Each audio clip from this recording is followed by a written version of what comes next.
এ আল্লাহর গোলাম, এজন্যই নবীজি বলেছেন উম্মতের দল সাহাবীরা কও তোমাদের ভিতরে মুফলিস কে, তোমাদের ভিতরে গরিব কেডা, মিসকিন কেডা? সাহাবীরা কয় লা দিরহাম লাহু ওয়ালা দিনারা, যার টাকা নাই পয়সা নাই সেই তো হলো আমাদের ভিতরে সবচেয়ে গরিব, সবচেয়ে বড় অসহায়। আমাদের ভিতরে সবচেয়ে সেই তো হলো মিসকিন, যার পয়সা নাই, টাকা নাই, ঘর নাই, বাড়ি নাই, সেই তো হলো আমাদের ভিতরে সবচেয়ে বড় অভাবী, সবচেয়ে বড় মিসকিন, সবচেয়ে বড় অসহায়। নবীজি বলেন মা, যার টাকা নেই, পয়সা নেই, ঘর নেই, বাড়ি নেই, সে তোমাদের মধ্যে অভাবী নয় গো, সে তোমাদের মধ্যে সবচেয়ে বড় অসহায় নয়। সবচেয়ে বড় মুফলিস হলো ওই মানুষটা, যেই মানুষটার টাকা পয়সা ছিল, দুনিয়াতে দ্বন্দ্বলত সবই ছিল, আল্লাহর রাস্তায় সে অনেক টাকা পয়সা দান করছে, মসজিদে গিয়ে নামাজ পড়ছে, বছরে বছরে হজ করছে, উমরা করছে, পাহাড় পরিমাণ নেকি লইয়া আল্লাহর সামনে হাজির হয়েছে। কিন্তু ওই মানুষের যে হক নষ্ট করেছে দুনিয়ায়, ওই মানুষগুলার হক দিতে শুরু করবে, হক দিতে শুরু করবে। কারণ কিয়ামতের ময়দানে একমাত্র চলবে নেকি, পয়সা চলবে না, রুপি চলবে না, ডলার চলবে না, পাউন্ড চলবে না। হাসরের মাঠে জমি জমা দিয়েও বদলা নেওয়া যাবে না। হাসরের মাঠ শুধুমাত্র চলবে নেকি। আমরা তো দুনিয়াতেও দেখি বাংলাদেশের টাকা ইন্ডিয়ায় চলে না, ইন্ডিয়ার টাকা পাকিস্তানে চলে না, পাকিস্তানের টাকা সৌদি চলে না, সৌদি টাকা লন্ডন চলে না, লন্ডনের টাকা আমেরিকায় চলে না। যার যার এলাকায় যেটা চলে এটাই চলে। হাসরের মাঠ আল্লাহ পাক এইভাবে সাজায় রাখছে, বান্দারে দুনিয়াতে তুই যার টাকা মাইরা খাইছো, দুনিয়াতে তুই যার জমি দখল করে নিছো, হাসরের মাঠে যদি ওই টাকা দিতেও চাস, সিস্টেম নাই। সুবহানাল্লাহ। তোর টাকা, তোর পাউন্ড, তোর ডলার এখানে ওকে জমি, এখানে কোনো চলে না। এরপরেও বলেন কোন টাকা পয়সা লইয়া কেউ কবরে যায়নি? জোরে বলেন। জমি জমা লইয়া?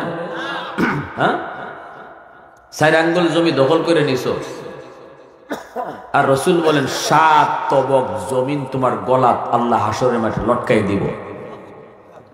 4 আঙ্গুল জমি দখল করছো একজন দুর্বলে, فإنه ليس بينها وبين الله حجاب ثلاثة دعوات مستجابات لا شك فيه دعوة المظلوم ودعوة المسافر ودعوة الوالد على ولده। আল্লাহ নবী বলেন এবার মতো কেউ নাই, আবার ক্ষমতাও নাই। এই লোকটার উপরে তুমি সবল মানুষটাই জুলুম করেছ, তারে কথা দিয়ে আঘাত করেছ, হাত উঠে আঘাত করেছ, অথবা তার জমি জমা দখল করে নিছ। কারণ সে দুর্বল, সে তার পক্ষে কেউ দাঁড়াবে না। এই অবস্থায় তুমি যে তার উপরে জুলুম করেছ, মনে রাখবা নবীজি বলেন এই দুর্বল মানুষটা দুনিয়ার আদালতে মামলা দেয় না, মেম্বারের কাছেও মামলা নিয়ে যায় না, চেয়ারম্যানের কাছেও যায় না, এমপির কাছেও যায় না, যায় যদি মামলা পায় না। কারণ হলো দুর্বলের পক্ষে কেউ নাই, মানুষ সবলের পিছে পিছে ঘুরে, ঠিক কিনা? জোরে হও। পয়সা যার আছে লোক তার আছে, ঠিক না? ক্ষমতা যার আছে তার পিছে লোক আছে।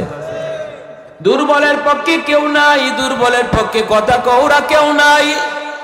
এজন্য দুর্বল মানুষ সমাজে সে যদি নির্যাতিত হয়, সে থানা গিয়ে মামলাও দেয় না, দারোগায়ও তার মামলা নেয় না, কারণ পয়সা কম পাইব। এই দুর্বল মানুষটা যখন আল্লাহর আদালতে মামলা দেয়, চোখের পানিটা ফালায় যখন কই মালিক আমি মেম্বারের কাছে গিয়েও কোনো মামলা পাই নাই, চেয়ারম্যানের কাছে গিয়েও আমি বিচার পাই নাই, আদালতে গিয়েও আমি বিচার দায়ের করতে পারি নাই, মালিক তুমি সব দেখছো, আমি তোমার আদালতে মামলা বসায় দিলাম। নবী কই মামলা বসাইতে দেরি, আল্লাহর আদালতে মামলা গ্রান্টেড হতে দেরি হয় না। দুনিয়ার আদালত বড় সহজ, আল্লাহর আদালত বড় কঠিন। দুনিয়ার আদালতে জজ সাহেবরে তো বলো দেখি, আল্লাহর আদালতে এই সুযোগ আসেনি? আল্লাহরে ঘুষ দেওয়ার সাহস রামসির কারো আসেনি? আল্লাহরে ফোন দেওয়ানির সহজ সুযোগ কারো আসেনি? এজন্য দুনিয়ার আদালতে কোনো না কোনো সুরতে হয়তো মামলা থেকে খালাস পাওয়া যায়, কিন্তু আল্লাহর আদালতে যার বিরুদ্ধে মামলা হবে রে যুবক, এই মামলা না বান্দা আমার বিষয় হইলে তোরে আমি হয়তো কোনো উসিলায় মাফ করে দিতাম। কারণ কিয়ামতের ময়দানে আল্লাহর কুদরতি কলিজায় 99 ভাগ দয়া মায়া থাকবো। আল্লাহ কোনো না কোনো উসিলায় আল্লাহ তার বান্দারে মাফ করে দিব। এমন মাফ করবার লাগি আল্লাহ পাক খালি উসিলা খুঁজবো। সুবহানাল্লাহ, জোরে বলেন। দুনিয়াতে দেখবেন জজ সাহেব আসামির পক্ষে থাকে, এটা জানেন নি আপনারা? জজ সাহেব সবসময় কার পক্ষে থাকে? আসামির পক্ষে থাকে। যে কোনো একটা সুরতনি পাওয়া যায়, কোনো একটা দুর্বলতানি পাওয়া যায়, তারে বাঁচানি নিয়ে যায় দুনিয়ার আদালত। একই সিস্টেম আল্লাহর আদালতেও। আল্লাহর আদালতেও আল্লাহ তার গুনাহগার বন্দাদের পক্ষে থাকবো। আল্লাহ খালি উসিলা খুঁজবো, আমার বন্দারে কোন একটা উসিলায় মাফ করতাম। সুবহানাল্লাহ। একটা উসিলার কথা কই, মনোযোগ আছে আপনাদের? আল্লাহ হাশরের ময়দানে ইমাম গাজ্জালি রহমতুল্লাহ আলাইহি তার দাকাইকুল আখবার নামক কিতাবের ভিতরে লিখছেন, একজন মানুষ আল্লাহ মাফ করতে চাইবো কিন্তু উসিলা খুঁজতেছে।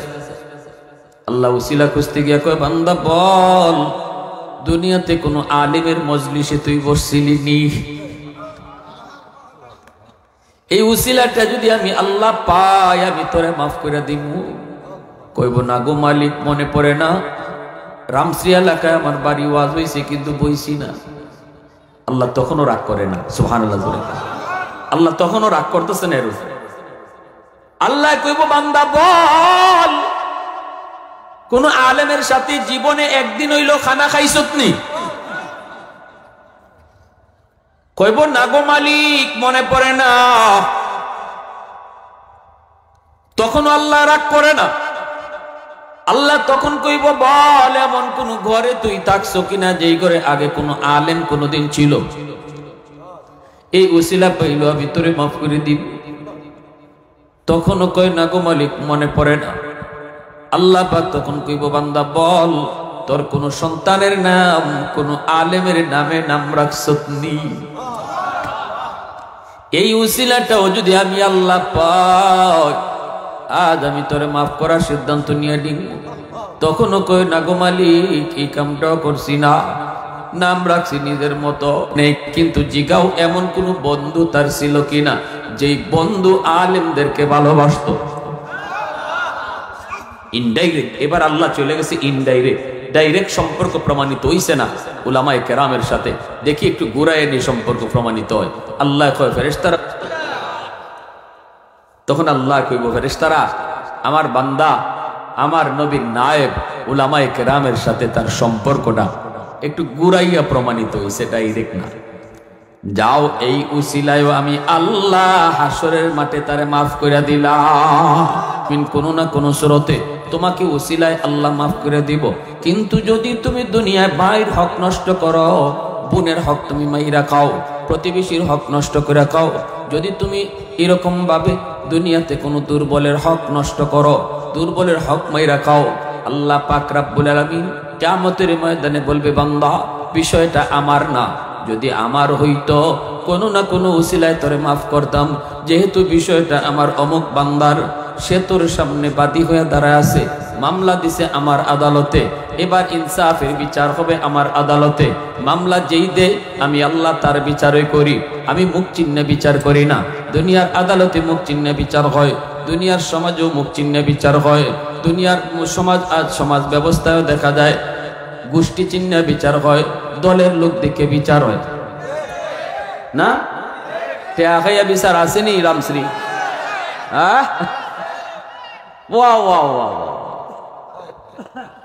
বিচারের আগের দিন রাইতে কবিরাজি চলে,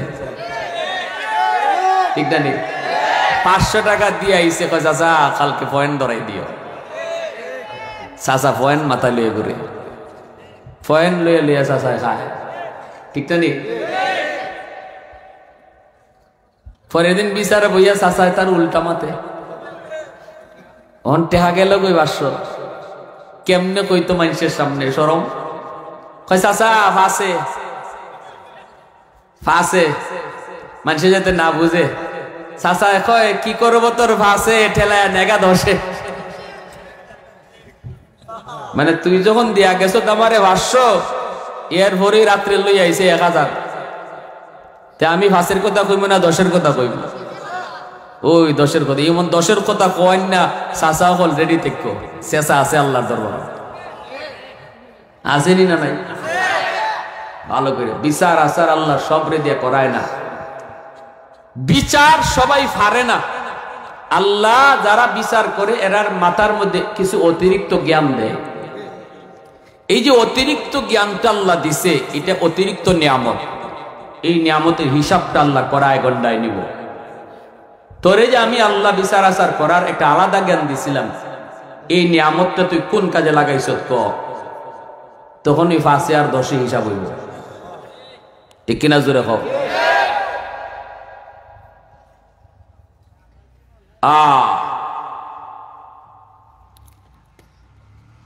আমার রসুল রহমতের নবী ইনসাফ প্রতিষ্ঠা করার জন্য দুনিয়ায় ছিলেন। নবীজি আল্লাহ নবীর সামনে, নবীজির কাছে এক মহিলা চুরির অপরাধে ধরা পড়ছে। মহিলার বংশ হইল নবীর বংশ, কুরাইশ বংশ। এখন সাহাবায়ে কেরাম চিন্তায় পড়ছেন, চুরির অপরাধে যদি হাত কাটা হয় তাহলে আমার রসুলের বংশের ইজ্জত যায়। এখন এটারে কি করণ, একটু হালকা করা যায়নি? বিচারটা একটু হালকা করা যায় কিনা? সবাই একমত হইলেন, বিচারটা হালকা করা দরকার। কুরাইশ বংশ পৃথিবীর শ্রেষ্ঠ বংশ, ঠিক না? সম্মানী বংশ। এই বংশের ইজ্জত কেমনে রক্ষা করা যায়? মহিলার হাত না কাটিয়া যদি তার একটা আঙ্গুল কাটা যাইতো তাইলে বিচারও রক্ষা হইতো, আবার বংশের ইজ্জতও থাকতো। তো এই কথাটা রসুলের কাছে পৌঁছাইব কেটায়? চুরি যে মহিলা ধরা পড়ছে, মহিলার বংশ নবীর বংশ, এটা রসুলের জানানি দরকার। কিন্তু জানাই তো কেটায়? ই সাহস কারো নাই। আবু বকর সিদ্দিক কয়, আমারে তোমরা যা খুশি তা কই, তুমি নবীর জামাই, নবীর জামাতা একটু যাইবাইনি। উসমানে কয় অসম্ভব। আলী তুমি যাইবাইনি? কয় আমি তো আগেই নেই, আমি তো নবীর গরু খাইয়া বড় গেছি, আবার আমার অত বড় সাহস নেই, আমি গিয়া এই কথা কইতাম? সম্ভব না, কেউই যাইতে রাজি না। সাহাবীরা কত দেখো পাওনি, খুঁজতে খুঁজতে কয় এমন একটা বাচ্চা দরকার যে বাচ্চারে রসুল বড় মায়াও করেন। নবী তো এমনি ছোট বাচ্চাদেরকে মায়া করতেন, ঠিক না? নি কারণ ছোট ছোট বাচ্চারা নিষ্পাপ, এরা মাসুম, ফেরেশতা সমতুল্য। এক হাদিসে কুদসিতে আল্লাহ বলছেন, এই শিশু বাচ্চাদের উসিলায় আল্লাহ আমার আপনার মতো গুনাহগার হলে খাওয়াইতেছে। শিশু বাচ্চা আছে, এই উসিলায় আল্লাহ রিজিক জারি রাখছে। এখন মাইরো বাচ্চা হলে যাবারও, যে বাচ্চাটারা আমি মারি, বাচ্চার উসিলায় আমার মতো নাফরমানরে আল্লাহ খাওয়ায়, ঠিক কিনা জোরে খান? সাহাবায়ে কেরাম কই তাড়াতাড়ি খুঁজে বের করো। খুঁজে ছোট্ট নাতি, দাদা নাতির মাঝে একটা মায়ার সম্পর্ক আসেনি না নাই? উসামাকে সবাই ডাক দেয়, উসামা আও একটা কথা হিকায়ে দিমু। আর ময়না ফাকির মতো মুখস্থ কইরা দাদার সামনে কইলি ভাই কোন কথা? কই ভাই দাদা, আজকে যেই মহিলাটা আপনার আদালতে চুরির অপরাধ বিচার একটু হালকা করা যায়নি? দাদা গো, আমি শুধু মানুষ, আপনারা কই আপনা কাটটা আঙ্গুল কাটটা দিলাম, তাইলে বিচারও রক্ষা হয়, বংশের ইজ্জত থাকে। উসামারে শিখাই দিছি। উসামায় কয় আমারে যদি দাদা মারে তাহলে তোমরা কই থাকবা? তোমরা তো কেউ গেলায় না, মানে আমারে ফাটাই তাই তো হেরা ওই আবার মাঝখানে গিয়া খামাইব এরাও। আমরা দাঁড়াই আছি, তুমি টেনশন করো না, যাও। উসামারে ফাটাই দিছে। নবীজির কাছে উসামা এসা কয় দাদা, আইয়ো দাদা কইবার আগে এই ঘেঁষাঘেঁষি শুরু করছে, কুলো উঠে গালে গালে গাল লাগায়। শিশু বাচ্চা আল্লাহর প্রশংসা, আল্লাহর গুণগান। এরপরে আল্লাহ কয় এখন কও কোন কিতা চাও? কয় ইহদিনাস সিরাতাল মুস্তাকিম, আমারে জান্নাতের পথ দেখাও। সুবহানাল্লাহ, দেখছেন নি?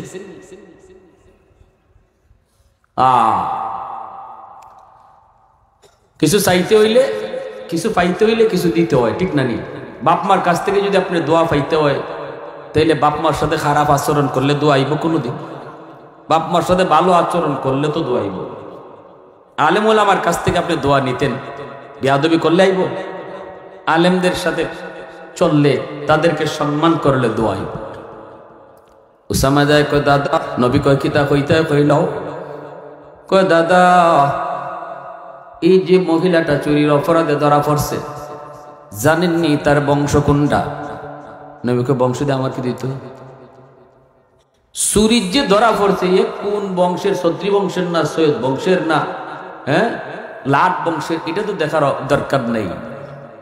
বিচ্ছ বিষয় ছিল না, ইসলামী আদালতে এটা দেখা হয় না। সন্ত্রাসীর পরিচয় শুধু সে সন্ত্রাসী, চোরের পরিচয় সে চোর, ডাকাতের পরিচয় সে ডাকাত, সে কার বাতিজা কার ফুলা এটা তার পরিচয় না। আজকে আমাদের সমাজ ব্যবস্থায় যদি এই থিওরি মোতাবেক চলতো, তাহলে সমাজ এত নষ্ট হইতো না। টুপিওয়ালা যদি হইতে তো হইছে কাম, এরা দরজাইতে চাইরো না। অতীতের বহু জাতিকে আল্লাহ ধ্বংস করে দিছে শুধু বৈষম্যমূলক বিচার ব্যবস্থার কারণে। বহু জাতিকে জাতি আল্লাহ ধ্বংস করে দিছে। আল্লাহ রসুল তার হাদিসে বলছেন, শুধু এই অপরাধটা আল্লাহ সইতে পারে না। আল্লাহ সইতে পারে না দুই চোখ দিয়ে বিচার করা, এটা আল্লাহ সইতে পারে না, আল্লাহ বরদাস্ত করতে পারে না। এটা বিচার সবার জন্য সমান। অপরাধীর পরিচয় একটাই, সে অপরাধী, আর কোনো পরিচয় তার নাই। আল্লাহ নবী বলতেছে, উসামা কি কইতেছো একটু বুঝে কও। সবসময় আমি তোমার দাদা না, আমি জজ, বুঝে কও। দাদা এক সময় আর জজ আর এক সময়। তাও তো নাতি তো। দাদা, ও দাদা, ইজ্জত যাইব আপনার বংশে। আত কাটলে আঙ্গুলটা কাটতে লাগে। নবীজির চেহারা লাল হয়ে গেছে। আল্লাহ রসুল বসা থেকে দাঁড়ায় গেছেন কাঁপতে কাঁপতে।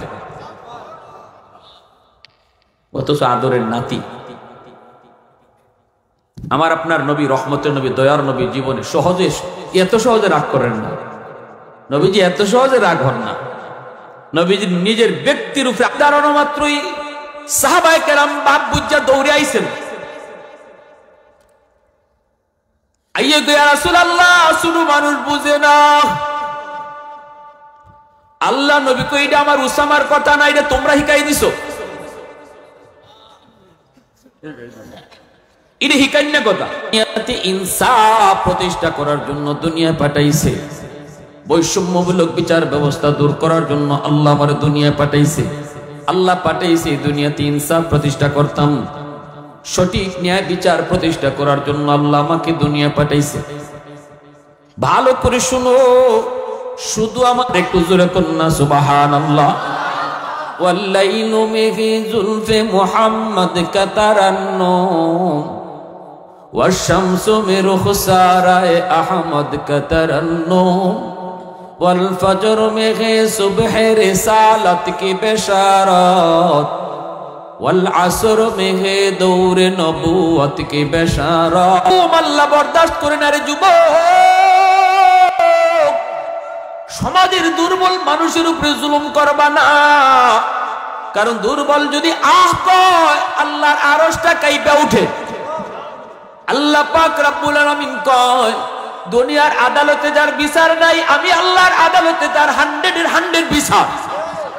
দুনিয়ার আদালতে যার বিচার রাখে না, আল্লাহর আদালতে বিচার বইতে দেরি, বসতে দেরি হয় না। এজন্য মনে রাখবা, বুদ্ধিমান কখনো দুনিয়ার মামলা আল্লাহর আদালতে নিয়ে উঠে না। বুদ্ধিমান দুনিয়ার মামলা দুনিয়াতেই ডিসিশন হলো। ওই দিন দুর্বল মানুষটা যখন মামলা বসায় দিব, ও মালিক আমার 4 আঙ্গুল জায়গা শিং টিল্লা লয়ে গেছি গা, আল্লাহ আমার জমির আইল কাটটা লয়ে গেছি গা। আইল কাটা আসেনি না? হ্যাঁ, আবার কিছু মানুষ আছে বইনের হক দেয় না। বাপ মরে যাওয়ার পর বাপের সম্পত্তির মধ্যে ভাই বোনের হক বন্টন করছেন কেডায় জানেন নি আপনারা? এটা আপনাদের চেয়ারম্যানে না, রামশ্রী চেয়ারম্যানে দিচ্ছেন। এটা চেয়ারম্যানে থামুই না, এটা মেম্বারে থামুই না। বাপ মরলে পরে বাপের সম্পত্তি বন্টন করছেন কেডায়? বুড়ো হয়ে গেছেন। আমার শাশুড়ি, আমার আম্মা তো নাই, আমার শাশুড়ি এখনো তাই বাপের বাড়ি তাইলে ওরে আল্লাহ কি যে আনন্দ, কি যে খুশি। আমি তো বুঝি এই জিনিসটা, মহিলারা এটা কোনো দিন দিল থেকে হরাইতে পারে না, বাপের বাড়ি বদনাম করে না, বাপের বাড়ির কথা বলতেও পারে না। এমনকি যদি বাইজিরে ফুতের লাগে বিয়া করে আনে, তাইলে বাইজিরে আর বাপের বাড়ি খুঁটাও দিতে পারে না। বাপের বাড়ি খুঁটা দিলে তো কেউ উফে পড়ে যায় নিজেরই, ঠিক না নি? হ্যাঁ, যে বেটিন ফুফাতো বোনের কাছে, ফুফাতো ভাইয়ের কাছে বিয়া বইছে, বড় সুখী আছে, তো হৌরি খুঁটা দেয় না। খুঁটা দিলে তো নিজের উপরে পড়ে। যদি খালি কইব বাপ মা কোথায় শিখাইছে নানি, বাপের বাড়ি কোথায় শিখছো নানি, তখন কই উঠবো আমার বাপের বাড়ি তোমার বাপের বাড়িতে এক বাপের বাড়ি হই।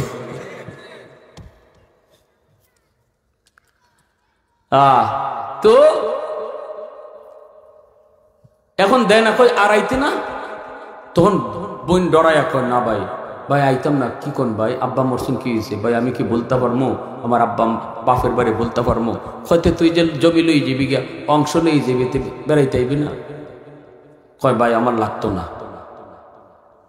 এই কথা খান শুনবার লাগে হে গোতাটা দিছে, কয় কি দেখো আমার লাগতো না ভাই, তুমি খাও। মাফ নেই, আমারে ধরছে একবার ডাকাইতে, আমরা বান্যা শুনতে গিয়ে যাইব নগর প্রোগ্রাম করে আইতেছি, 3 জন মেহমানে আটকাইছে মোটরসাইকেল, 3 জনের মুখোশ পরা, রান্দা আতো, ড্রাইভার একটা লাত্তি মারছে দেলাই। তা আমি কইলাম আচ্ছা নাও টাকা নিতে, নাও টাকা দিলাইছে। দেওয়ার সময় মুখোশ পরা তো আমার কয় হুজুর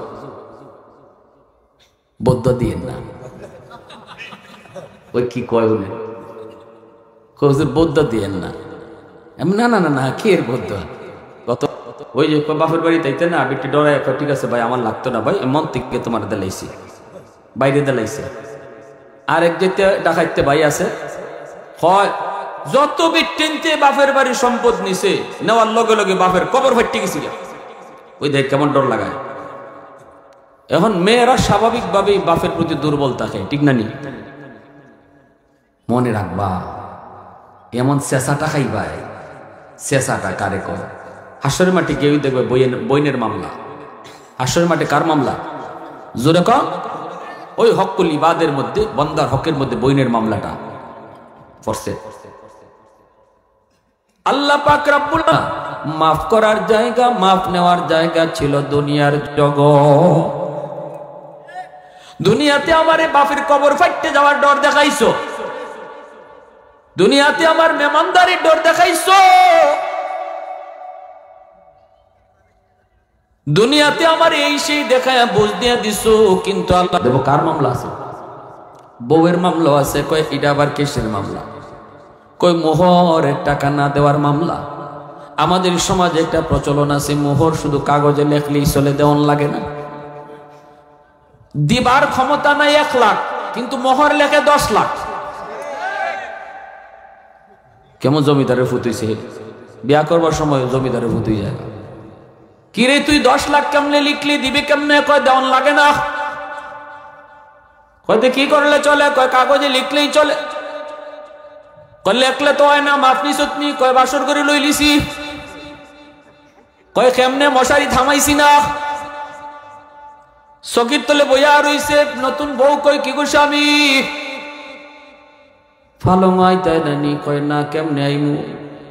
কয় কেন কি হইছে? কয় এত টাকা মোহরও দিতাম পারতাম না, ফালঙ্গ উঠতামও পারতাম না। বউ কইতা কৌ কিতা তো 7 মোহর, যাও মাফ করে দিছি। এটা হইল আওরের ডাকাইতের মাফ। এটাও কের মাফ? ওই ডাকাইতের মাফ। কারণ নতুন বউ তোমারে পালঙ্গ তুলবার লাগে তা তো কইবই, এটা কিন্তু মন থেকে মাফ দিছে না, পালঙ্গ তুলবার মাফ, ঠিক না? কিয়ামতের ময়দানে দেখ ভাই 10 লাখ টাকা মোহরের মামলা রেডি আল্লাহর আদালতে।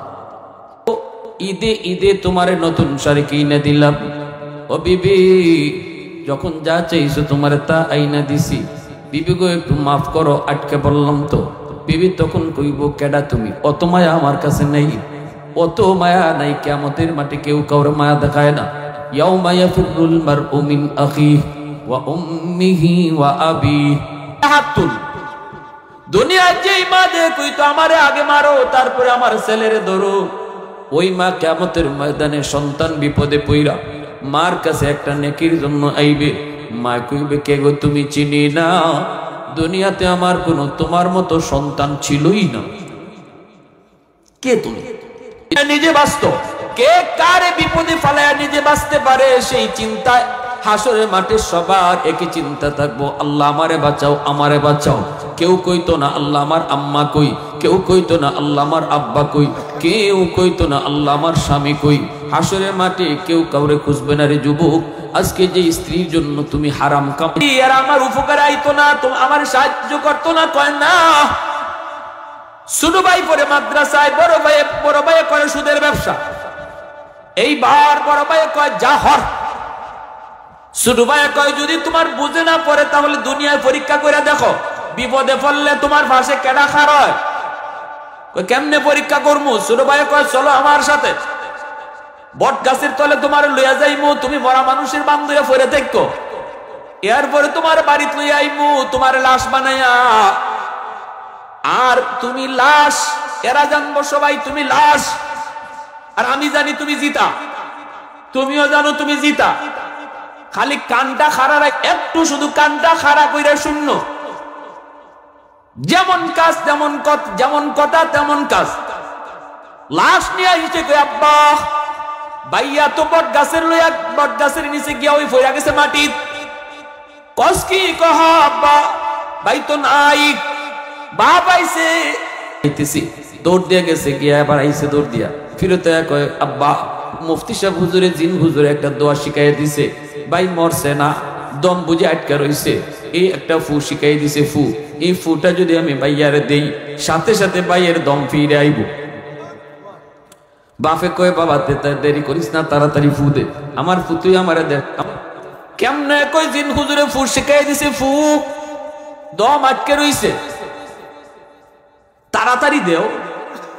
হারৌতে এর আগে একটা শর্ত আছে, একখান ফু, এই ফুটা জিতা মানুষের শরীর আগে দেওয়ান লাগবো। এই জিতা মানুষটা ফু খাইয়া মরতেও পারে, জিতা থাকতেও পারে।